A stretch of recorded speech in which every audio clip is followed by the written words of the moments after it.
She wanted a break to reconnect with her ex. So I walked away, sold everything, and moved on. Hello, everyone. After what feels like an eternity, I, a 27-year-old man, decided it was finally time to share what has been happening in my life. Up until recently, I believed I was about to marry the love of my life, Tessa, 26F. We had been together for 4 years, and I thought we were solid. Now, as I sit here reflecting, I wonder how I didn't see this coming sooner. Tessa and I met at a birthday party, introduced by a mutual friend. She was witty, confident, and had a no-nonsense attitude that I admired. I had dated before, but no one connected with me the way she did. Our relationship moved quickly. Within a year, we moved in together. Everything felt natural. We were aligned in our careers, views on marriage, and even starting a family. She worked as a freelance graphic designer, while I was a project manager in tech, which meant our schedules meshed well. Life was simple but fulfilling. For a while, we had talked about marriage. But last year, I finally proposed. It was nothing extravagant, just a quiet dinner at home. Tessa was overjoyed. She cried, hugged me, and said yes. That night, we started envisioning our future, a fall wedding, an intimate guest list, and a charming lakeside venue. It felt like everything was falling into place. Or so I thought. The first red flags were subtle, small things I dismissed because I didn't want to overthink. At first, Tessa was fully engaged in wedding planning, filling Pinterest board with ideas and obsessing over details like flower arrangements. Then, her enthusiasm started to fade. I'd ask if she picked her bridesmaids, and she'd brush it off. Not yet. I'm still thinking. The same thing happened with her dress, the cake, and even the music. Everything she had been so excited about suddenly became something she wanted to postpone. There's still time, she'd say. I assumed she was stressed. Wedding planning can be overwhelming, right? Plus, work had been busy for her. So I figured she'd snap out of it. What I didn't realize was that her lack of enthusiasm wasn't about the wedding. It was about us. The real gut punch came one night when we were out with friends playing a TikTok challenge. One of those games where you answer personal questions while keeping a straight face. Everything was lighthearted until someone asked, if you could relive one past relationship, which would it be? Without hesitation, Tessa responded, oh, probably Dylan. The room fell silent. Dylan, her college ex, the guy who cheated on her. She awkwardly laughed and tried to backtrack, saying, not that I want to, it was just a big part of my past. I want to confront her then and there, but we were with friends, so I let it slide. Later, when we were alone, I asked, why Dylan? Why would you want to relive that? She shrugged it off. It was just a stupid game, Liam. Don't take it so seriously. Then she changed the subject, but I couldn't shake it. After that night, I started noticing things. She was always on her phone, smiling at texts. She canceled plans at the last minute with vague excuses. Work, visiting her mom, needing space. It wasn't obvious at first, but little by little, I felt like I was becoming less a priority. Then came the night that changed everything. I got home early, excited for a quiet evening together. But the moment I walked in, I sensed something was off. Tessa was sitting on the couch with her laptop open, but she wasn't working. She was just staring at the screen, lost in thought. Hey, I'm home, I said, hoping to break the tension. You're early, she replied, almost annoyed. Ignoring it, I went to the kitchen to start dinner, but the silence in the house was suffocating. Normally, she'd ask about my day, tell me about hers. Tonight, nothing. Finally, I asked, is everything okay? She shut her laptop and took a deep breath. Actually, there's something I need to talk to you about. My stomach sank. She hesitated before saying, I need some time to think. I want to take a break and see if there's still something there with Dylan. I almost laughed at the absurdity. You want to take a break to date your ex? It's not like that, she insisted. I just want to be sure I'm making the right choice with you. And if it doesn't work out, I promise I'll come back. That was it. She expected me to sit around, waiting for her to figure out whether I was good enough. Something in me shifted at that moment. I didn't yell or argue. I just stared at her, wondering how I hadn't seen this coming. "So, you want to test drive your ex?" I said. "And I'm supposed to sit here and reflect on us?" "It's not about you," she said. "It's about me figuring out what I need." "You owe it to yourself," I echoed, shaking my head. "What about what you owe me? We're engaged, Tessa." She had already made up her mind, so I made mine.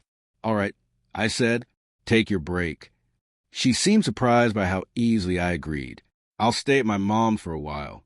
This isn't forever. We'll talk when I've had some time." "Okay," I replied, emotionless. She packed a bag and left. Maybe she thought I'd wait for her. Maybe she thought I'd beg her to stay. But she was wrong. That night, I called my best friend, Noah. We spent the night strategizing. "Dude, you know she'll try to come back, right?" He said. "You need to be 2 steps ahead." And I was. The next morning, I called a realtor. The house, fully in my name, was going on the market. I packed up her things and hired a moving company to deliver them to her mom's with a note. "Here's your stuff. Good luck with Dylan." When mutual friends asked what happened, I was straightforward. Tessa wanted to explore things with her ex before committing. I decided I deserved better. I also applied for a transfer to my company's West Coast office, something I had been considering for a while. Within days, my life was moving forward, while Tessa was still figuring things out. Then came the frantic messages. First casual, "Hope you're doing okay." Then more panicked. "Why are you acting like this is over?" I replied once, "Because it is. Tessa, you made your choice. Now I'm making mine." She cried, said she just needed time. "What if I realize it won?" she pleaded. "Then you'll have learned a valuable lesson about not taking people for granted." And just like that, I was free. The house is selling. I got the job. I'm moving to a new city, leaving behind the past and starting fresh. Sometimes, the best way to respond to someone treating you like an option is to remove yourself from their list entirely. And trust me, this story isn't over yet. So I decided to turn the tables, but with a twist.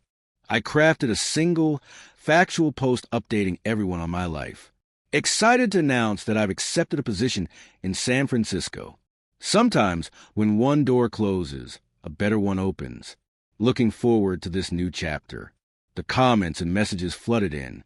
Friends and acquaintances congratulated me, asked about the relocation, and, of course, inquired about Tessa. I kept my responses simple and honest. We're no longer together. She wanted to explore other options, so I'm exploring mine too. That set off a remarkable chain reaction. Those same friends who've been uncertain about the situation suddenly saw things in a different light. While I handled things with grace, Tessa continued posting cryptic relationship quotes, which only made the contrast darker. Then came the professional consequences. Tessa's freelance design career heavily relied on referrals and networking. Sarah, 29F, a mutual contact in the tech industry who had often sent work Tessa's way, reached out to me over coffee. "I need to know what happened," she said. "Tessa is telling people you're having a temporary separation to grow individually, but something feels off." I simply showed Sarah the note where Tessa admitted she wanted to date Dylan. The look on Sarah's face said it all. She didn't believe Tessa's story. Within a week, several potential clients had postponed or withdrawn their projects with Tessa, not because I had spread any rumors, but because, let's be honest, who wants to work with someone who treats commitment so lightly? Tessa must have sensed a shift because her texts became more frequent and frantic. "Why are you telling people about Dylan? You're ruining my reputation. This isn't fair. I just needed time to think." To her last message, I simply replied, "You got what you wanted, time and space. How I spend mine is no longer your concern." Then came the turning point. Dylan, in his infinite wisdom, posted a picture of them together at the exact restaurant where Tessa and I had our first date. It was obvious she was trying to recreate our history with him. The post didn't last long, but the damage was done. Friends who had still believed in her, finding her self-narrative lost respect for her. Even her own sister reached out to me. "I'm so sorry about how she's handling this. You deserve better." The most satisfying part? I didn't have to be vengeful. I simply lived my life openly and honestly while Tessa tried to play both sides. And as always, the truth found its way out. Yesterday, she showed up at my office. Apparently, Dylan had already shown his true colors, flirting with other women, being unreliable, a familiar story. She was crying. "I made a huge mistake," she sobbed. "I was scared of commitment. I thought I needed to see if there was something better out there, but I was wrong. You were the best thing that ever happened to me." I looked at her calmly and said, "No, Tessa. The best thing that ever happened to me was you showing your true colors before we got married." She pleaded, saying we could fix this, that she would go to counseling, prove she could be trusted again. I shook my head. "You still don't get it. This isn't about Dylan anymore. It's about you thinking you could keep me as a backup while you explored your options. That's not love, that's convenience." She left devastated. But for the first time in a long time, I felt free. The house sale closes next week. Most of my things are packed. My new life in San Francisco begins in a month. Some people say I'm being too harsh. Everyone makes mistakes, they argue. But this wasn't a mistake. It was a choice, repeated choices. Every time she texted Dylan, every time she lied about where she was, every moment she planned our break, all deliberate decisions. I'll provide another update after my move. But for now, I'll leave you with this. Sometimes the best revenge isn't getting even, it's getting better. And that's exactly what I'm doing. Not my problem anymore. Meanwhile, my new life here is thriving. I've joined a local rock climbing club, started Spanish lessons, and even adopted a dog from a shelter. His name is Zeus, and he's a far better companion than my ex-fiancée. The tech community here is welcoming. Last week, I was invited to speak at a developer conference, an opportunity that never would have happened if I had stayed behind, tethered to the past. I had one last interaction with Tessa. She emailed me, asking for old photos from our shared cloud storage. But I had already downloaded what I wanted and shut down the account weeks ago. Her message: "I know you're trying to erase me from your life, but you can't just delete our memories." Those 4 years meant something. My reply was simple. "You're right. Those years taught me exactly what I don't want in a partner. Thanks for the lesson. Some mutual acquaintances think I'm too harsh, that I should be more understanding of her moment of confusion. But that wasn't a moment. It was a series of deliberate choices. What's the biggest lesson I've learned? Sometimes the worst thing that happens to you turns out to be the best thing. If Tessa hadn't shown her true colors, I could have married her, only to discover her real nature years later, possibly with children involved. Instead, I'm in an incredible city, with an amazing job, new friends, and a future full of possibilities. The pain of betrayal has long been replaced by gratitude for the bullet I dodged. To everyone who followed my story and offered advice, thank you. Your support kept me strong. And to anyone facing a similar situation, remember this. When someone shows you who they are, believe them the first time. Don't wait around for them to change their mind about you. Life is too short to be someone's backup plan. Sometimes, the best thing you can do is walk away and make your life better.